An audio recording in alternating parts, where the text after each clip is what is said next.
Thank you to my Patreons for voting for this subject. If you'd like to vote on future videos and get early access to videos, then you can for $1 per creation. I also have YouTube membership where you can get early access to videos for 99 pence per month. A community should be a safe and secure place to live and raise a family. At least that is what most look for when finding a place to live. However, below one particular community, tons of dangerous pollutants sat waiting to be discovered.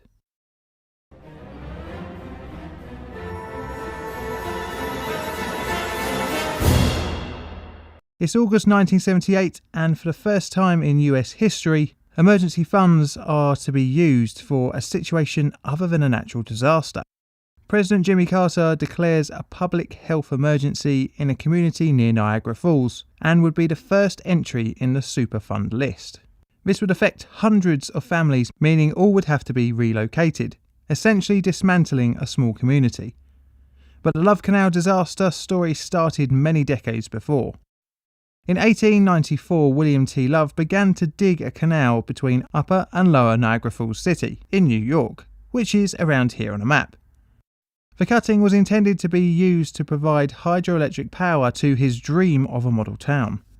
Love's plans were shattered by economic difficulties and an alternating current, which negated the need for locally sourced electricity.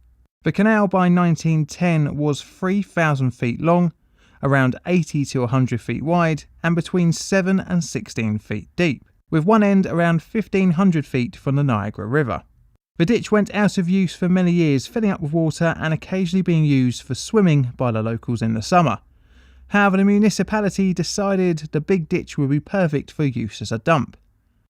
Throughout its use as a dump, little care was taken to the future of the land. The disposed waste lay in the canal without adequate protection to the environment. In the 1940s, the Hooker Chemicals and Plastics Corporation, looking for a new dump site, bought the canal, including the banks, and lined the cutting with thick clay. For 11 years between 1942 and 1953, Hooker Chemical dumped between 21 and 22,000 tonnes of chemical waste. Around 200 types of known chemicals were disposed of at the site. For example, lindane, which in large enough doses can cause damage to your nervous system. Hooker Chemical in 1953 sold off the land to the Niagara School Board for a princely sum of $1, and the dump was covered with soil.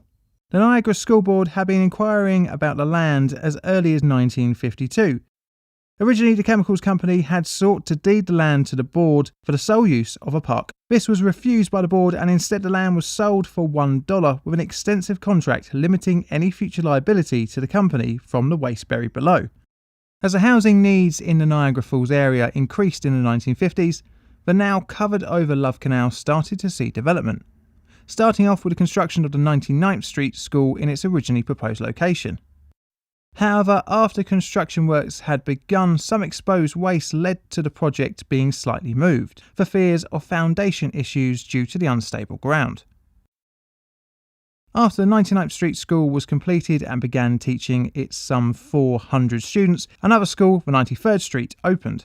After completion of the two schools, the committee sold off the remaining land to private and city developers for housing. Due to land being sold on, the dangerous chemicals were unknown by the new property developers.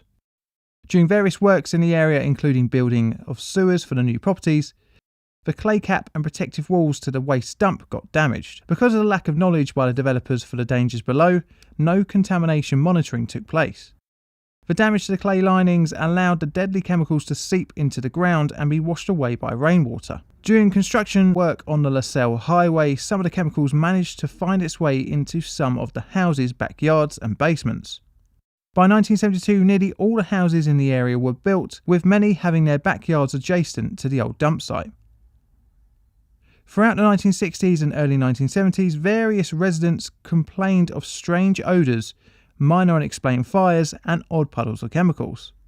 Between 1976 and 1977, high amounts of precipitation caused the ground water level to rise. In 1976, the Niagara Gazette reported over 2 months that materials from a chemical landfill between the 97th and 99th Streets had been seeping into basements of the homes in the area, as well as seeping into storm drains leading into the Niagara River. Something was not right with the area, as trees died in people's gardens and the air became hard to breathe as noxious chemicals seeped out of the canal.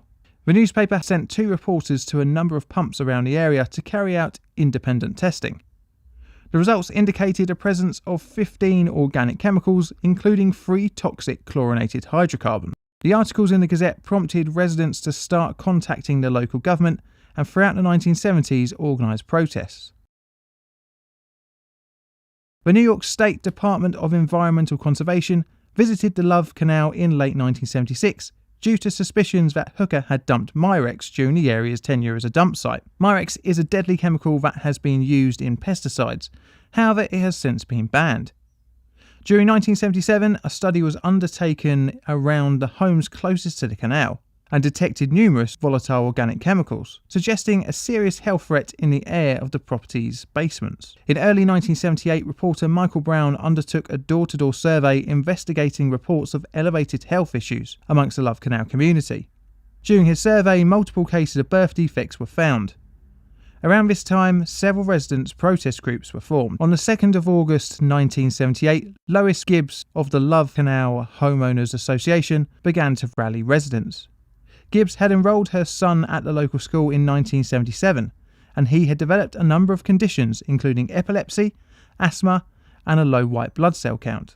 Lois would become a very well-known face of the whole disaster and the community's uphill struggle to get recognition for the health effects of the wider community. In August 1978, the New York State Department of Health declared the site a health emergency. The health order suggested closing the 99th Street School, evacuating all pregnant women and all children under the age of 2. It also suggested limiting any time that residents spent in their basements and to refrain from eating any produce from home gardens. Governor Hugh Carey announced that the houses closest to the canal, known as the hazard zone, would be purchased, meaning around 239 families would need to relocate. Not long after the governor's announcement, President Jimmy Carter declared a federal state emergency, allowing federal funds to be used in dealing with the unfolding health disaster. As a side note, Carter had a number of big things to deal with during his time as president. By the end of August, around 98 of the families had been moved on, with another 46 in temporary housing. By the time that the 200 plus families had been rehoused, the cost of purchasing the houses ran to around $7 million. The EPA set out to tackle the contamination in the area. Their plan involved a trench system to drain the chemicals from the canal into the sewers, adding a polyethylene containment around the outside of the canal, and a new, more resilient clay cap.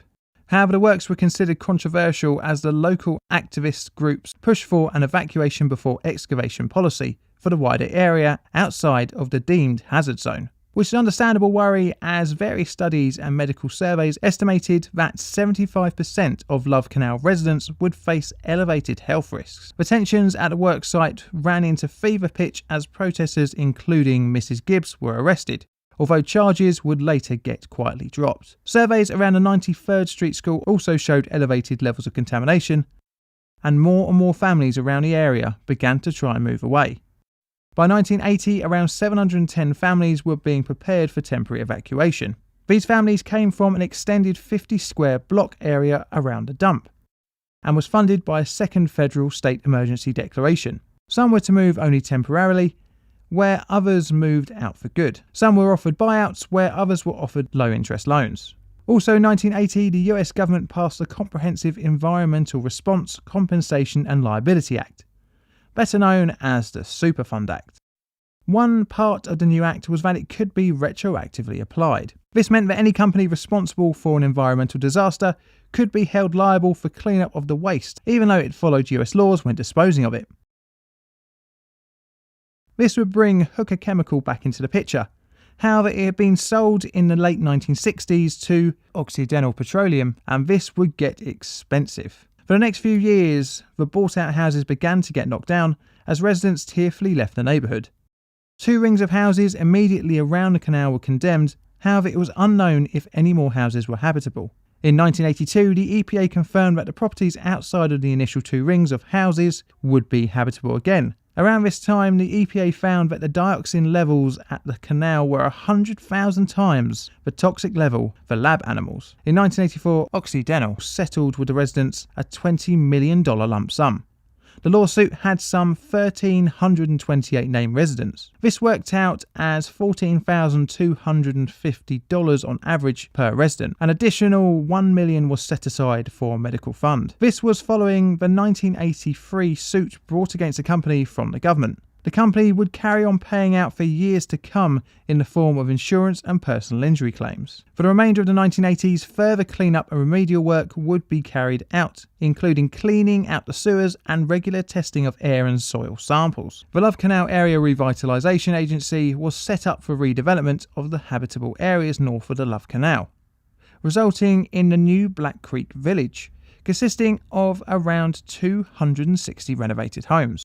About 150 acres east of the canal were sold to commercial developers for light industrial uses. The health effects on the residents were drastic, with around 33% of those tested in 1979 had chromosomal damage. Higher than the national average were reported of low birth weight children, as well as higher birth defect rates, and sadly higher miscarriage rate. Reports of high white cell blood counts, a precursor to leukemia, were also linked to the disaster. After 20 years of cleanup efforts, estimated at around $400 million, the EPA delisted the canal in 2004 from the Superfund list, although it was largely symbolic as the area continues to be monitored. After a 16-year court battle, Occidental agreed to pay $129 million to the government for the cleanup. In a total, around 950 families were affected at the Love Canal disaster.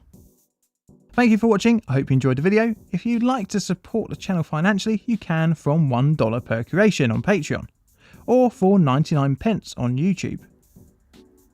I have merch if you fancy my face on a t-shirt, and I also have a Twitter.